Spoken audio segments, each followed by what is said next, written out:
porte-parole ya M23 Willy Ngomba Willy Ngomba yewana zonsi mulimo pa tata donc opération salami opération mo secrète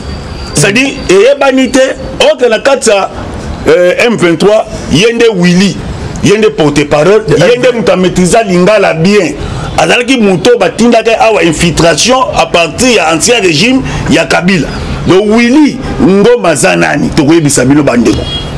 bazali bana oyo bayaki na bisanga ya AFDEL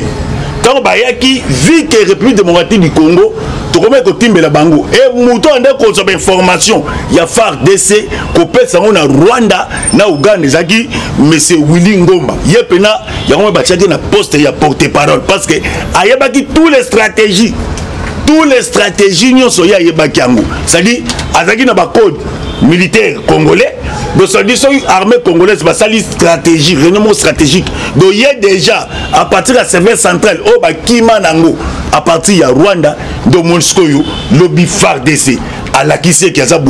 elombe c'est-à-dire ndenge ba bombe ba assassiner une armée AK-47 au armée a récupéré deux personnes au ba capturé moko zali déserteur na kati ya armée na biso congolaise Bakangiye a dévoilé il y a beaucoup de secrets. Bunagana, une grande partie il y a Bunagana. Ils ont déjà contrôlé l'armée congolaise. Bonjour, bonsoir, na balandi na bison sur la base céleste mbote partout vous avez condamné sur par internet to pesi ba congolais sur des pères et des mères to pesi bino mbote koto bozali biso bande kona bino ndenge bosenga biso ndenge pe to salaka to pesa bino actualité en temps réel où ils ont collé na kati ya République démocratique du Congo où ils ont des équipes nationales où déjà bon mesana nango moi tout se présenter la société parce que actualité ça peut dominer awa actualité c'est belé moi na mama to ko beta match actualité ya marametali est République démocratique du Congo pe to ko beta sous makambu actualité mususu où actualité à la yine porte-parole il y a 123 Willy Ngomba assassiné opération mo salami spécial to ko beta masolo awa moi na mama miyaki maloba ombokayo. Merci vraiment Koko Doyen. Mbote mingi na balandi ya équipe nationale. La voix céleste émission na biso tout le bateau le baté tokoloba. Donc vous s'abonner massivement. Matali politique ya mboka ndenge Koko alobi. Citation ya ST ya RDC vraiment en tout cas bravo et félicitations à l'armée congolaise. Oui, RDC. Parce qu'on neutraliser la force négative. Eux là qui dirigeaient na Kagame Paul, na Kaguta Yoweri Museveni, négociation et cause la M23, pas de négociation, pas de dialogue avec les mouvements terroristes. Oh bah terroriser le peuple congolais, oh bah sali bah tuerie moko, crime de guerre, crime contre l'humanité. Ramène à biso en tout cas vraiment bah l'alité, bah l'invité chaque jour. Parce que ça la makasi qui est paix et quand on a STA RDC. Citation de Bunagana, armée congolaise, lobby, et là qui affrontement na ville ya Butembo. Les assaillants au bataka qui position armée congolaise na 4 heures. Armée à neutraliser. Deux personnes au armée à Kangi, une armée AK-47 au armée a récupéré, deux personnes au bas capturé, moko zali déserteur na kati ya armée na biso congolaise. Bakangiye a dévoilé il y a beaucoup de secrets. Bunagana, une grande partie ya Bunagana, ils ont déjà contrôlé l'armée congolaise. Poste frontalier de Bunagana, ils sont occupés par le mouvement terroriste complicité. Il y a Rwanda, Kagame, armée rwandaise noire, Kagame Paul. Les lobbies déjà armée congolaise déjà va lancer un message ce que va quitter Plabé pour nous récupérer Bunagana et ça là beaucoup ya armée congolaise. Nazongi simoloba ongambu ya Koko Chiba, boss abonné massivement dans la voie céleste ba poestri politique ezali ebele koko maloba ongambo. Merci nde tolaka toujours abonné na biso la voie céleste aux appels di baku malamu ya ko s'abonner dans chaîne au Bolingami la voie céleste. Ah tozo beta ma solo porte-parole ya M23 Willy Ngomba yewa na zonsi mulimo pata tata donc opération salami opération mo secrète c'est-à-dire ebanité ok na kata M23 yende Willy yende porte-parole yende muta maîtriser lingala bien azalaki muto batindaka awa infiltration à partir ya ancien régime ya Kabila. Donc Willy Ngoma zanani tokoyebisa bino bandeko bazali bana oyo bayaki na lisanga ya AFDEL quand bayaki vu que République démocratique du Congo tokome kotimbela bango et muto ande kozoba information ya FARDC kopesa ngo na Rwanda na Uganda ezaki monsieur Willy Ngoma yepena yango batiaki na poste ya porte-parole parce que ayebaki tous les stratégies nyonso ya yebaki yango c'est-à-dire azaki na ba code militaire congolais donc ça dit armée congolaise basali stratégie renommé stratégique donc il y a déjà à partir de la service centrale au bakima nango à partir ya Rwanda de Moscou lobby FARDC à la qui c'est qui a elombe c'est-à-dire ndenge ba bombe ba assassiner ye ezo ba na pété donc ndenge ba assassiner ye ezo ba na té donc ba kota la laki na koto ba koti donc ba spécialiste on a bazali ba congolais de père et de mère baza bato bazo formation na kibomango kota koli parce que pour l'instant donc ba force union so ya armée congolaise o bazali di banda ya ba epona di kambo ba sinsa di kambo to cha fin na makambwana ya mona toujours ba porter parole ya M23 o aki na cahier de charge dans niveau Nairobi pour présenter le gouvernement congolais qui non bisona Kabila to signer ba contrat tel donc ben intégrer bango voilà armée nde bando ça sera Kabila ça dit so ba continuer ba Bruce ba ye ko intégrer ba armée nationale après kaka bango so ba tomboki sous ba bandi ki rébellion mais tant ye Willy Ngoma porte-parole M23 ba kena Nairobi kokuta na gouvernement congolais ko solola ba bino cahier de charge d'abiso yango yo toye nango que bino gouvernement bon intégrer biso na armée nationale nde gouvernement congolais a rejeté kiango et mutasaki ba diplomatie na sima Willy Ngoma porte-parole M23 ba na bazana sima to tanga ba komba bato ba na sima na ye parce que faut bato ba yeba que bitumba to yebisa bato mille fois bitumba o eza bitumba tiseke die mu côté eza bitumba ba congolais nyonso auto zali ko ba chef de l'état bande na za boye makamba congolais occupé ngote yaya ato kimi e kolanda to na sambet ato za na Paris oza partout koto zali mamboka na bino na ngai penza e kolanda yo kaka pota ba benga na bino kuna nde ba omona na Ukraine e yidi skoyo Willy Ngoma oyo bazali batu oyo na kati ya même le gouvernement congolais bazali ba pion na bango même na ba administration bazali ba pion na bango même na armée siko bango nde banda ko zo ba teni ya FARDC bango nde ba pesi piste stratégie ya ko récupérer un grand parti ndambu petite partie ya Bunagana donc bango nde ba osala loi kuna mais ce que force spéciale e kotaki kuna o e komaki na nde ba zweli donc na nde ba leki mbeka donc na cahier de charge na bango na etikali aller ça dit n'état poyo gouvernement congolais a tie bateri nyonso en marche to travaki na bango face à to présenter face A maintenant to présenter face B donc face B il y a armée congolaise et comme ça il y a frappe et là sur la négociation té noki tinani noki kuna Paul Kagame a tenir be misère na après liwa ya muto tala siko yo Paul Kagame ou bien que non biso to soutenaka M23 té mais gouvernement congolais que non ezayo mais tala tant Paul Kagame oki que porte-parole mais il y a M23 oyo aza assassiné automatiquement sur quelques soldats au bas de la carte Bunagana baké ko interroger ba ko niveau ya Rwanda et le bani armée congolaise pe biso pe to infiltra bino de face be la biso ngwana donc bino bo infiltra biso na rivière AFDEL cette fois-ci biso siko to ko infiltrer donc infiltra bino pe ya ko to ko na face B et face B wana ke ba mu pepe ko matin sunti na Kigali parce que commandant suprême a déterminé. Quand mon chef de l'État d'autant dit que non, agressé na biso dali Rwanda. voisin na biso Rwanda pour le chef de l'État tangi a fudicilité atteint à Rwanda parce que à ça qui va diplomatie belé ah tous le bawa porte-parole ya M23 na combat Willy Ngoma ça dit Moli Mozomi pas corona donc assassiné donc débattant des bandits on me faire décès à bêter déjà premier bord il y a une population niveau Bunagana donc va s'éloigner na ba rebelle parce que pour le ça ba rebelle ba saini ba rebelle ba ti ozo ka opposition ba dire opposition yo na habito so ba congolais au même pas jouer au langage opposition zakaka Bunagana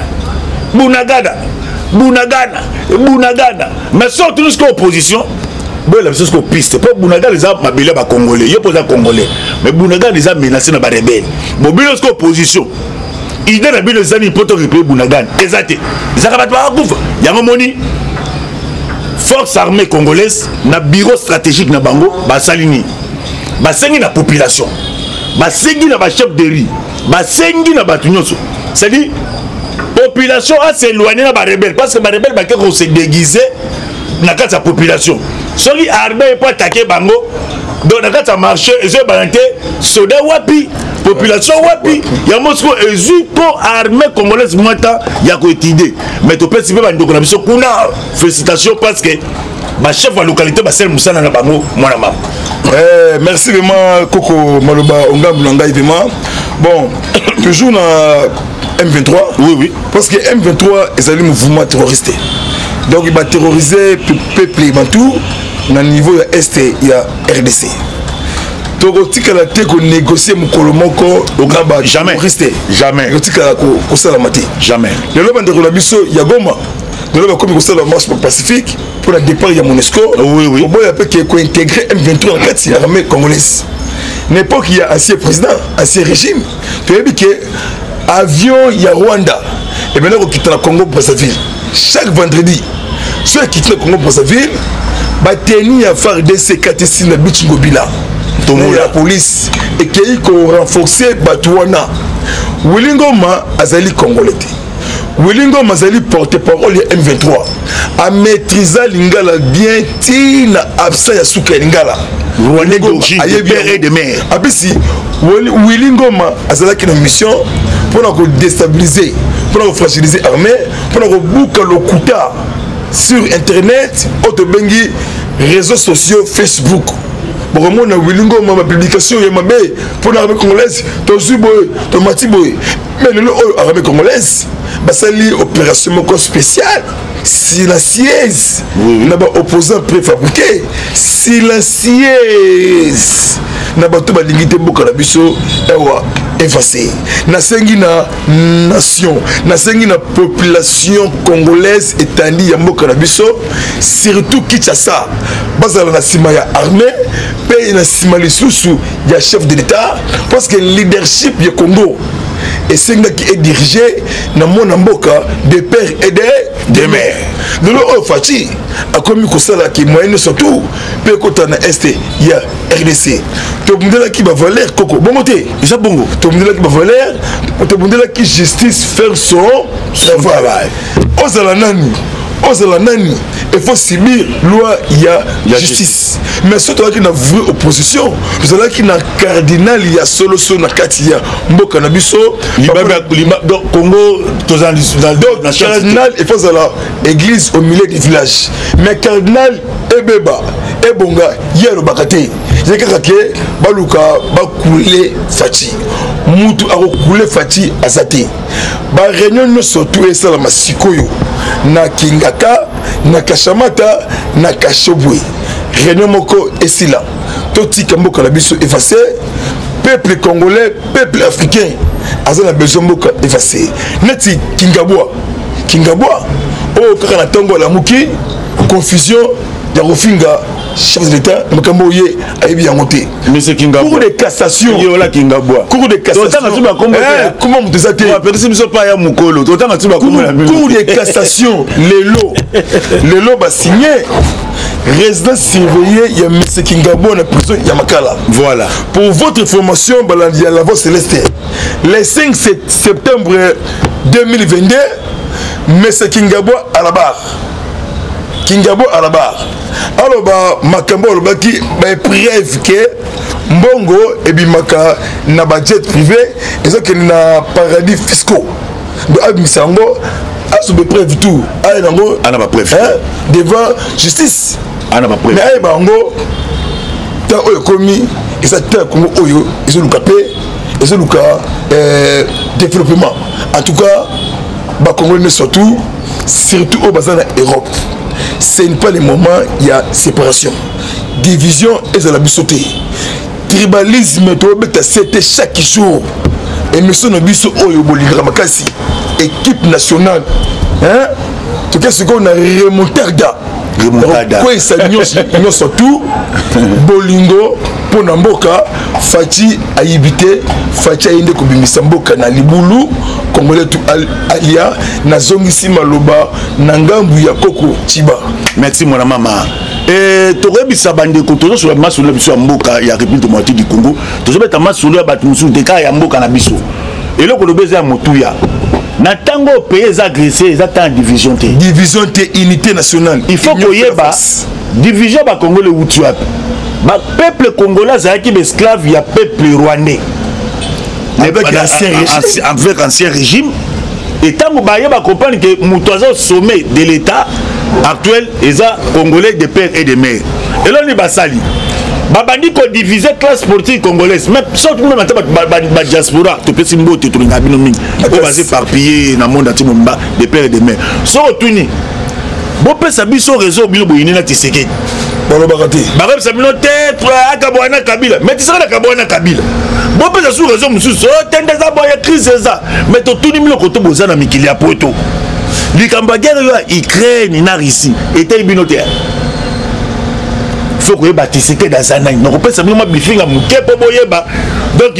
Tshisekedi azali mutu lokola mutu nyonso mais Tshisekedi azali mutu yo nzambe atindeli biso ye parce que gérance ya Kabila nda ba géraki mboko yo mboko si batekaki yango et kenda déjà mboko si batekaki la République mondiale et loko tikaka na Kabila mwana mama loko na Kabila zeka nini ke ateka na bato na mai fleuve talaka forêt équatoriale ateka une grande partie forêt équatoriale bako imaginer le quoi blanc noir parce que yo sko opposant on fait na poto na po ya beefsteak likambo yo bakango te pourquoi bazo biso makambu fanda yo kamela Tshisekedi soko za Congolais de père et de mère na plateau Tshisekedi azali chef de l'état ata pe bataki yo ongo zaka na difficulté oh ba bike Tshisekedi akolingaka jamais makila bande ko ne ba Congolais écoulé ya omona bagini na mandat na ngala kosala par tous les moyens na pesa kibla na niveau est1 mais so qui me salue tout est retombe na mboka oh te pe ko pesa kimi niveau est1 eza réussite pour la République démocratique du Congo pour le développement ce ko bato balingi Congo te ba na politique anini ya kotalisa ba biloko mobo ezangi tina ya tozonga toujours na classe politique opposition Bunagana eza attaqué cahier de charge d'une opposition yé nango piste de solution na yé nango aena ile ko mokote mais bazo les attendre ba média bazo ba n'importe quoi bazo ko politique ya haine voilà ya jalousie ya ko déstabiliser mboka soki sko to zongi mukesima comment na liwa ya monsieur Wilingoma azali toute d'origine batangisa ilingala ayebi koloba kitetela na kingwani na kingwande omoni koto Kabila kende na biso Kabila zo ba professeur congolais ba kende ko pesa oui merci na niveau universitaire banini kuna pesa dans tous les tribus ya Congo tous les dialectes na biso yeba que peuple tout ignos o aza propre Kagame ba Congo Kisuku Kipende Kimbunda chanja bango ba voilà ba chanja bango ba kombo komune Willy Ngoma mais soko talié boyo bité ya tika ba sozo muna komune Kapinga Mambweni mais Wande uzomona yango moni toto senga pele ba congolais tant aux attentes distraction te moi mama dengo lobaki yango to se prendre distraction et na niveau ya poto ba comprendre voilà bato bazo comprendre lecture na poto to pesa o médecine mingi net moni passer na biso gifaya oui mbote vraiment na gifaya vraiment pasteur vraiment na Irlande adosenga ba congolais toya ko soutenir armée nationale na contribuer moins $1 pour kusunga armée pour armée za déterminer au moins armée gagnera bitumba so za même moral na peuple naé au moins cette fois-ci peuple congolais na armée même morale ndo moni arrivant sani azo so siko okomona sikoyo na kati ya bato Paul Kagame tindaki be misère na ye elo rapport ni bayi nango vérité bimi Rwanda azalaka soutenu par des Américains mais mon ami voyez mon ami et lobby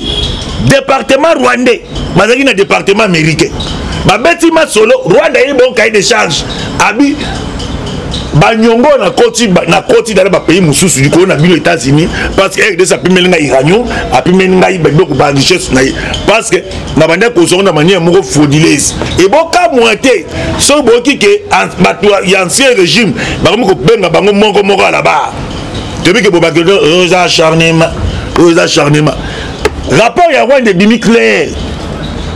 des milliards de dollars Rwanda signé un partenariat une entreprise moko canadien kuna donc ça dit parents qui gali na richesse na biso à Congo tala kindoki bandikola ba congolais nous sommes tout le bâti hein to mettre ba maboko hein tala belé à mbongo plus de 12 milliards de dollars américains entreprise wana a signé un partenariat na Kigali donc il y a 10 ans c'est-à-dire chaque année on peut ça autant ngala ba minerai tel sikoyo groupe wana entreprise canadienne neba qu'est-ce qu'on a chiqué international ko funda sikoyo Kigali pesi bango te ezaka ngai te ezande mutatinda ngana yiba biloko ya Congo eza États-Unis d'Amérique ndo sikoyo entreprise wana canadien babino si c'est comme ça biso na conseil de sécurité réunion kokota to wana ba preuve c'est que Rwanda zaka donc soutenu par des Américains ya mon côté confusion et koti au côté classe politique à combat bani te ndezaboye tous ça pays frère oui muso abité ndezaboye monesco bimana nuté afanda wana tosana nous monesco est peuplé le peuple a souverain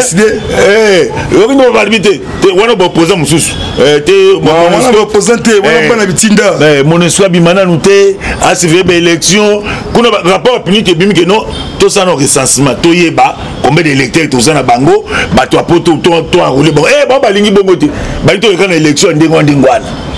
je monte donc ça dit eza bango te on mezani ezali classe politique il y a ba minoritaire toutes ba fiancé opposant congolais pour ba benda gouvernement congolais na table de négociation na dialogue quand ça ngwana partage ya gâteau so moni église catholique afandi kimia parce que et si déjà ba ibisa que non yo bima na makambo yo ba jwa titi na bango ba munge na ba timbeli biso biloko butu ya moni so ya moni frère na biso pe Moïse mbi passer ayembi soko moni mutu na moyi ba bimelo kaka yo ko so na été eza biloko bitu ba nzoto te ya moli esimbité moi ba tantaki ba kabali nyonso babani na politique ya tribalisme moni bani esimbité babani to moni tisaki azoki mboka esimbité to moni bani esimbité donc mutseli ka jironde wana awa tozo kende awa protocole na deuxième partie na biso émission koebisa équipe ya communication ya chef de l'État lobi na sala ki musala makas va travailler il faut en tout cas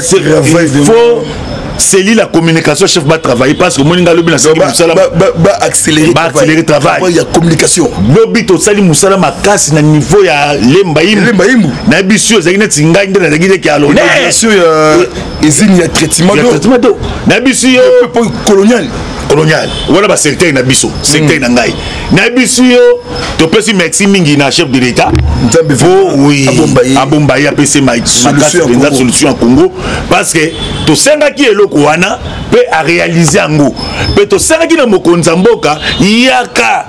ofungola yango pe place wa mai mais kokoma kuna ko biso komaki ponga kuna depuis lundi système espionnage koyeba kotala population sur le bani babité Tshisekedi afanda aumela parce que population comment comprendre qui est Tshisekedi population babate botika inan afanda nan azama kanisa bien donc Tshisekedi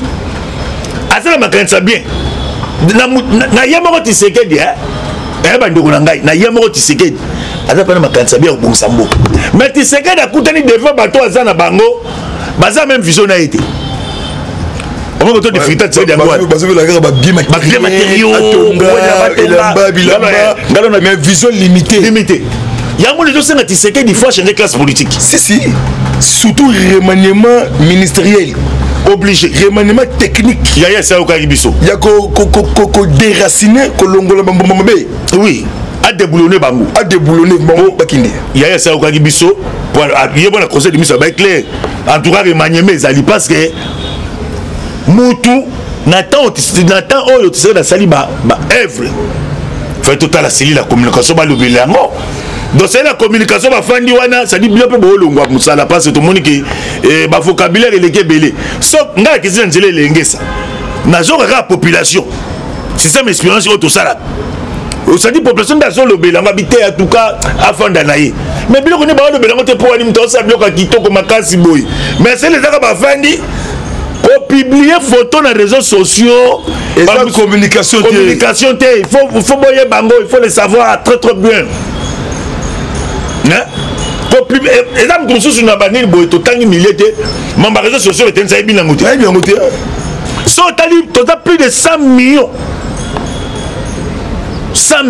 de Congolais bah tu as accès dans le monde internet ça va être en tout cas 4% mais 5%. 6% et bon c'est quoi 86% de soan oh mais on va internet c'était c'est que on est loco oh ni nango ya sani amo nango na TV amo nango na misu ndo moninga lobi to soki ba combattant na biso ba congolais to na ba kuna na ba drapeau en tout cas to pesi ba parti nyonso ya ba congolais soutenir vision chef de l'état en tout cas to pesi bino pena merci parce que bah ouais c'est union sacrée parce que l'union sacrée kuna isaka ba congolais de père et de mère maloba mboka mwana Koko Chiba vraiment tout cas bien parlé vraiment expliquer ba imboka ndeko John Mabende à télévision minute parce que TV zali ngonga et Johnny télévision tout ce que combien de minutes Koko il faut toloba les Cambia Congo et Sengaki ba congolais Basili Samakabu surtout avec le meilleur président Otoza Naye Sukolo oui nakati ya mboka na biso les Cambia États-Unis d'Amérique et ningisi peuple africain mobimba ba telemeli politique ya mabe ya ba américain nakati ya Afrique ndenge tolo basko awa nakati ya États-Unis d'Amérique sondage ya président américain Joe Biden ekiti il faut qu'il Trump moi na matete mais ya Washington et Mathieu Kolo voilà bango moko ba américain ba komi ko marché élection ekoyaka Trump azonga parce que balobakango les Camerounais surtout ezakana suka voilà conscience ezongi peuple africain ba monique bloqué moi tout ambola ezate peuple africain nemi na makamba ba paya atikaki origine na isco azongi na na centenaire ya bangunda chaque pays d'Afrique voilà et ça na ba baloba pour ba pays d'Afrique tobi mutuna mwana mama po ba pesi de ngonga ko totire na 5 minutes à pamba 5 minutes oui 5 minutes soko otali kala na Afrique ezaki na ba roi ba reine mais mundela longoli bino biloko wana ekomaka reine parce que probablement développement en Afrique reine ba biloko ni ba reine na bango ya biloko bandi ya biso ya koto bandi mango te yango moni 5 minutes malubo lobi on a raison 5 minutes ya mo makambo boza na raison ndenge peuple américain comme kosenga retour kasi ya Trump Koko 3 sénateurs américains ba républicains batu ya Trump na ba démocrate batu Joe Biden ba koti na service renseignement na bango pour l'Afrique ba monique ba africain ba telemi ba africain belé wana sénateur américain ba ke na ngambu yazi wana sénateur américain alors bi soki to sali erreur to raté Congo pour na biso ici photo zonga la raison ya mboka wanaivasi mais le aux États-Unis comme regretté parce que les seuls présidents en Afrique précisément au Congo RDC tout ça le président Moko il y a sagesse, président sage, Salomon d'Afrique, Fati. Donc, silencieuse, Azo Lobaté, Azo Komaté, toujours travail, maîtrise politique. C'est ça. Na kati ya Congo. Et ça, les tremblements de terre, de hypocrisie, il y a des Américains, na kati ya Afrique. Mais, Nzambi et Likolo Akiti, déjà a déployé l'armée céleste au bord du fleuve du Congo. Parce que Dorothée Mukwege, Azali candidat, il y a des occidentaux, candidat européen. Pour 2023. Pour créer troublé, va créer table à négociation. Adversaire Fati, non, abotamité. Ata basangani 3 millions, 7 millions, pour l'onga bisoté. Batuna, un grand dessert du monde. Obande Kobina, avant pour 2018. Dans des bazawana, pour l'onga, ta ya Congo, ta ya Afrique. To construit, développement. Baïbanandarabiso, pour s'abonner massivement. Numéro nangai sur WhatsApp. Parce que comme il m'a na souka émission sur WhatsApp. Plus 243 97 360 50 14 sur WhatsApp. Mbote na de père et de mère. Voilà. Il y a Bibatou au Bandarabiso. Voilà. Bandarabiso ni bomesana ba vraie formation. Ceux qui actualité bimi toyimbango awa la voix céleste Kolimbola kopesa bino la voix céleste Koko Maloba Ongambu wayo. Oui, merci to comprendre sur émission na biso ndo baloba kelo kwa malamu eumela raté TV Zalingonga tu sais des filles apesi ba américain abisi bango exercice ezaka moko soko lingi Congo sunga Congo yo États-Unis za meilleur partenaire na ngai privilégié. Si sa guerre à Est, so si sa guerre à Est, ngana yo tozongi à bon terme. So si sa guerre à Est était, ngai République démocratique du Congo mboko ngai mboka bakoko tokei na mboka ya Russie. États-Unis na mito bawa toki sondage ko mata bongo ekomi kita. Nzambe apambola ba nyonso ba ndi biso na nzela internet. Affaire à suivre numéro na biso zali plus 243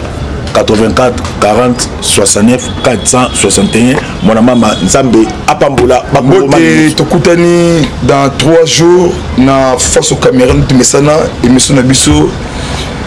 il y a kitoko mingi oui c'est ça bayimboka partout dans le monde. Merci parce que Tebezali Ngonga et Johnny tel ce que tout ce que combien de minutes Koko il faut toloba les Cambia Congo et Sengaki Congolais. Basili Samakabu, surtout avec le meilleur président Otozana Yesukolo. Oui, Nakatia Mbokanabiso. Les Cambia États-Unis d'Amérique et Ningisi, peuple africain Mobimba. Telemeli politique Yamabe, Yaba américain, Nakatia Afrique. Ndego Tolo Basko Awa, Nakatia États-Unis d'Amérique. Sondage. Il y a le président américain Joe Biden Ekiti. Il fait quitter. Trump, moi dans ma tête, mais il y a Washington et Mathieu Kolo. Voilà. Les Américains ont marché et les Trump a zonga. Parce que le Bakango, les Camerounais surtout, ils sont Kanasuka. Voilà. Conscience et Zongi, peuple africain. Monique bloqué, moi tout à moula, ils étaient. Peuple africain na makamba bapaya. Atika qui origine na isko azongi na biso na centenaire ba chaque pays Afrique. Voilà. Et ça na ba o baloba pour nos pays Afrique.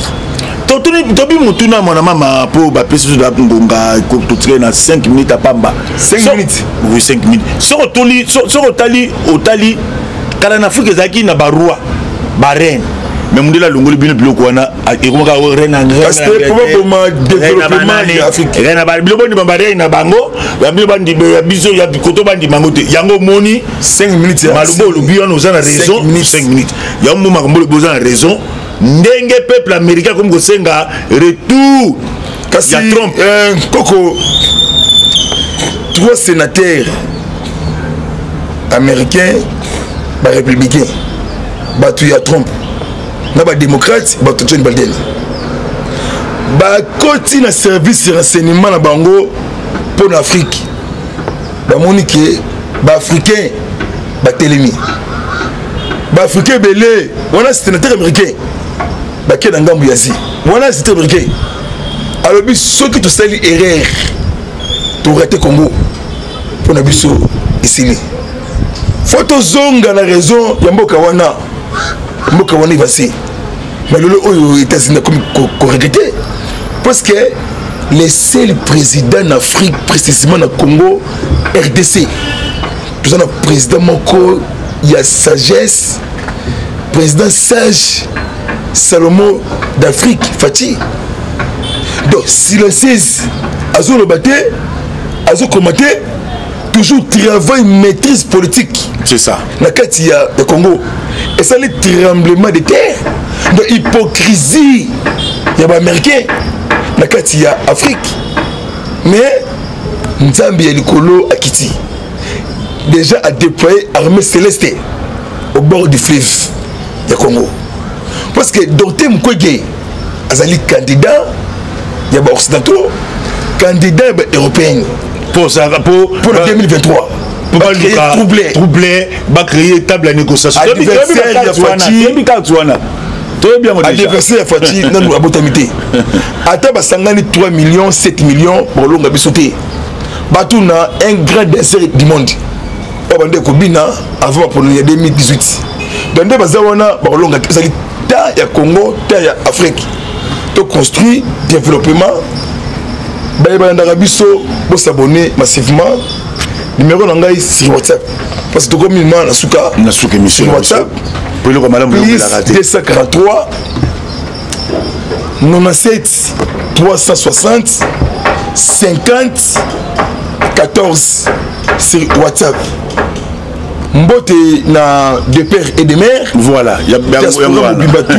au bondarabiso voilà bondarabiso ni bomesana ba vraie formation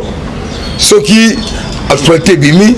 toyimbango awa la voix kolimbola kopesa bino la voix céleste koko maloba ongambu wayo oui merci to compare na sous émission na biso kundo baloba kelo kwa malamu eumela raté TV zalingonga tiseki des filles apesi ba américain abisi bango exercice ezaka moko soko lingi Congo sunga Congo yo États-Unis za meilleur partenaire na ngai privilégié si sa guerre à est so si sa guerre à est ngana yo tozongi à bon terme so si sa guerre à est était ngai République démocratique du Congo mboko ngai mboka bakoko tokei na mboka ya Russie États-Unis na mito bawa tsoki sondage ko mata bongo ikomi ko kita nzambe apambola ba nyonso ba ndi biso na nzela internet affaire à suivre numéro na biso zali plus 243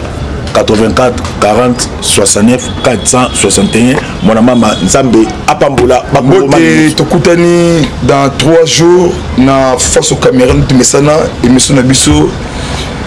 ya kitoko mingi oui c'est ça bayimboka partout dans le monde merci.